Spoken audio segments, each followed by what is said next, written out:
예레미야 1장 1절에서 10절입니다. 키워드는 선지자 예레미야의 소명, 받은 말씀과 복음이 담긴 예레미야서입니다.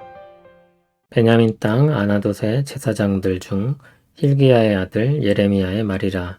아몬의 아들 유다왕 요시야가 다스린 지 13년에 여호와의 말씀이 예레미야에게 임하였고, 요시야의 아들 유다의 왕 여호야김 시대부터 요시야의 아들 유다의 왕 시드기야의 11년 말까지 곧 5월에 예루살렘이 사로잡혀 가기까지 임하니라. 여호와의 말씀이 내게 임하니라. 이르시되 내가 너를 모태에 짓기 전에 너를 알았고, 내가 배에서 나오기 전에 너를 성별하였고, 너를 여러 나라의 선지자로 세웠노라 하시기로, 내가 이르되 슬프도소이다 주 여호와여 보소서, 나는 아이라 말할 줄을 알지 못하나이다 하니, 여호와께서 내게 이르시되 너는 아이라 말하지 말고, 내가 너를 누구에게 보내든지 너는 가며 내가 내게 무엇을 명령하든지 너는 말할지니라. 너는 그들 때문에 두려워하지 말라. 내가 너와 함께하여 너를 구원하리라. 나 여호와의 말이니라 하시고, 여호와께서 그의 손을 내밀어 내 입에 대시며, 여호와께서 내게 이르시되 보라, 내가 내 말을 내 입에 두었노라. 보라, 내가 오늘 너를 여러 나라와 여러 왕국 위에 세워 내가 그것들을 뽑고 파괴하며 파멸하고 넘어뜨리며 건설하고 심게 하였느니라 하시니라. 아멘. 오늘부터 성경에서 단어 개수로 계산할 때 가장 긴 책인 예레미야서를 보겠습니다. 참고로 그 다음은 창세기, 시편 순으로 많습니다. 1절에서 3절은 책의 서론입니다. 그리고 예레미야가 받은 소명에 대해서 이야기하기 시작합니다. 서론을 먼저 보겠습니다. 선지자 예레미야는 베냐민 지파에 속한 아나돗 제사장 중 힐기야의 아들입니다. 제사장 가문 출신이라는 정도를 기억해두면 좋을 것 같습니다.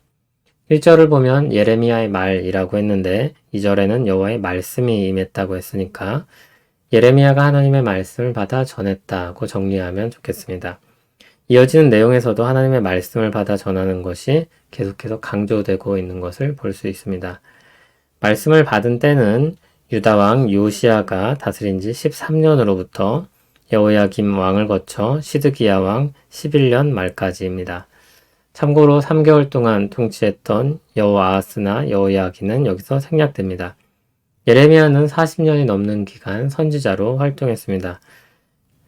예루살렘이 사로잡혀 가기까지라고 했으니 바벨론에 의해 포로로 잡혀간 것까지도 본 것입니다. 요시야는 유다의 좋은 왕의 대표격이고 여호야김과 시드기야는 나쁜 왕의 대표격입니다. 좋은 왕의 통치로부터 나쁜 왕의 통치로 넘어가는 격차가 있고, 그 결과 이방 나라에서 패배하고 무너지는 충격 속에서 선지자 예레미야는 하나님의 말씀을 전해야 했습니다. 4절 아래에는 예레미야가 받은 부르심이 나옵니다. 하나님의 말씀이 임했습니다. 5절을 보면 아주 간결하게 부르신 내용이 나옵니다. 모태에 짓기 전에 예레미야를 알았다고 하시며 배에서 나오기 전에 그를 구별했다고 하십니다. 여러 나라의 선지자로 이미 정하셨습니다.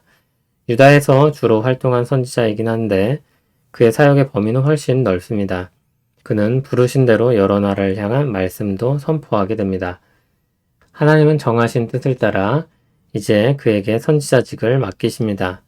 예레미야가 받아들이기에는 군대 소집 명령에 가까웠을 것 같습니다. 6절에 예레미야가 답합니다. 슬프도소이다 주 여호와여 보소서, 나는 아이라 말할 줄을 알지 못하나이다. 정말 아이라 말을 못한다는 의미는 아닐 것입니다. 예레미야는 하나님의 부르심에 부담을 갖고 자신의 미숙함과 연약함에 대해서 이야기한 것입니다. 7절, 8절을 보면 하나님은 그를 격려하시며 다시 선지자직에 대해 말씀하십니다. 그가 하는 일은 하나님이 보내시는 사람에게 가고 하나님이 명령하신 것을 말하는 것입니다. 그러니까 아이라고 말하지 말라고 하십니다. 그의 능력에 달려 있는 것이 아닙니다. 또 가라고 하신 곳으로 갈 때 두려워하지 말라고 하셨습니다. 하나님이 그와 함께 하시며 그를 어려움에서 구원하시기 때문입니다. 하나님께서 그에게 능력을 주시고 또 그와 함께 하심으로 그를 도우실 것입니다. 9절을 보면 하나님은 손을 내밀어 예레미야의 입에 대십니다. 이것은 9절 뒷부분에 밝히고 있는 것처럼 하나님의 말씀을 예레미야의 입에 두셨다는 뜻입니다. 하나님이 함께 하시고 또 그를 구원하실 것이니 하나님의 말씀에 권위를 가지고 가라는 것입니다. 10절엔 그가 갈 곳이 여러 나라라고 말씀합니다. 뽑고 파괴하고 파멸하고 넘어뜨리고 건설하고 심는 일이라고도 하십니다. 예레미야가 전하는 말씀은 뽑고 파괴하고 파멸하고 넘어뜨리는 부서뜨리는 심판의 선포와 건설하고 심는 소망의 선언입니다. 예레미야서 29장 11절을 보면 하나님의 본심은 희망을 전하는 것이라고 했습니다. 그것은 심판의 선포와 함께 주어집니다. 역사적으로는 파괴가 있은 후에 회복과 희망을 얻게 됩니다. 예레미야의 서론과 소명을 함께 읽어보았습니다. 첫 번째로 우리가 새겨볼 것은 선지자는 하나님의 말씀을 받아 전하는 사람이라는 것입니다. 하나님은 그에게 말씀을 주시고 부르실 때 약속도 함께 해주십니다. 그와 함께 하시며 그를 구원하실 것이라는 약속입니다. 그러므로 두려워하지 말라고 말씀하십니다. 또 그가 전할 말은 하나님의 말씀입니다. 그의 출신과 능력이 중요하지 않습니다. 그에게 이를 맡기시는 분과 그 내용이 중요합니다. 그는 그 말씀을 전달하는 전달자이기 때문입니다. 우리가 하나님의 말씀인 복음을 받아 전할 때 새겨볼 말씀입니다. 복음을 전해서 우리가 사람을 변화시키는 것이 아닙니다. 설득력 있게 말하거나 감동적으로 말해서 생각과 마음을 바꾸게 하는 것도 아닙니다. 그것은 하나님께 속한 것입니다. 우리에게 주어진 역할은 주어진 복음을 전하는 것입니다. 하나님의 대사가 되어 전달하는 것입니다. 두 번째로 우리가 새겨볼 것은 심판과 더불어 주신 회복의 말씀입니다. 리모델링을 할 수 있는 경우도 있지만 아예 처음부터 다시 지어야 하는 경우도 있습니다. 그러려면 먼저 기존의 건물을 부숴야 합니다. 뽑고 심고 파괴하고 건설하는 것입니다. 삐뚤어지고 굳어진 잘못된 신앙을 깨뜨리고 다시 하나님의 말씀으로 바른 신앙을 세우는 것입니다. 하나님이 아닌 다른 것으로부터 가져온 정치적, 종교적 기대와 이상을 부수고 하나님의 말씀으로 다시 쌓는 것입니다. 우리가 복음을 들을 때 생각해야 할 것입니다. 불신앙의 자리에서 신앙의 자리로 불려나오는 것이며 잘못된 신앙 또는 어린 신앙에서 바른 신앙, 성숙한 신앙으로 돌아오는 것입니다. 하나님의 말씀으로 새롭게 되는 것입니다. 한 가지 중요하게 기억할 것은 정죄와 파괴가 아니라 은혜와 소망을 향하고 있다는 것입니다. 우리가 하나님의 말씀을 참으로 듣는다면, 복음을 정말로 수용한다면 잘못된 것들을 파괴하고 긁어내는 아픔이 있지만 그것은 희망을 향해 가는 과정이라는 것입니다. 복음은 정죄와 파괴를 목적지로 두지 않습니다. 은혜와 소망을 바라보며 회개와 새롭게 되는 것을 목적으로 삼고 있다는 것을 기억하시길 바랍니다. 세 번째로 우리가 새겨볼 것은 예레미야의 활동이 유다를 중심으로 하고 있지만 온 세상을 향하고 있다는 것입니다. 하나님께서 온 세상의 통치자이시기 때문입니다. 하나님의 말씀은 유다에 국한되지 않습니다.